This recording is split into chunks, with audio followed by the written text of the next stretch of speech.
বৈশাখীর আনন্দে উত্তাল খাগড়াছড়ির সবুজ পাহাড়।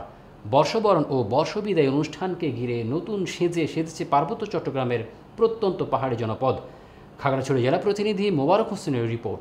সকল পাপাচারা গ্লানি ধুয়ে মুছে পুরাতন বছরকে বিদায় আর নতুন বছরকে বরণ করতে পাহাড়ে মানুষ 3 দিন ব্যাপী এই উৎসব পালন করে থাকে। পুরাতন বর্ষকে বিদায় ও নতুন বছরকে স্বাগত জানিয়ে খাগড়াছড়ির গুইমারা উপজেলার সিন্দুকছড়িতে বর্ণাঢ্য শোভাযাত্রা করেছেন বৈশাখী উদযাপন কমিটি। সকালে সিন্দুকছড়ির বিভিন্ন এলাকা থেকে ক্ষুদ্র নৃগোষ্ঠীর তরুণ তরুণী ও কিশোরীরা বাহারি সাজে বর্ষবরণ অনুষ্ঠানে অংশগ্রহণ করে। এ সময় বর্ণাঢ্য শোভাযাত্রা উদ্বোধন করেন প্রধান অতিথি সিন্দুকছড়ি সেনা জোন অধিনায়ক লেফটেন্যান্ট কর্নেল সৈয়দ পারভেজ মোস্তফা। শোভাযাত্রাটি সিন্দুকছড়ির বিভিন্ন সড়ক প্রদক্ষিণ করে ডেবলছড়ি গিয়ে সাংস্কৃতিক অনুষ্ঠানে মিলিত হয়। এতে অন্যান্যের মধ্যে গুইমারা উপজেলা পরিষদের chairman Memong Marma, Sindukchhari UP chairman Rodak Marma সহ স্থানীয় জনপ্রতিনিধি ও সুশীল সমাজের প্রতিনিধিরা উপস্থিত ছিলেন।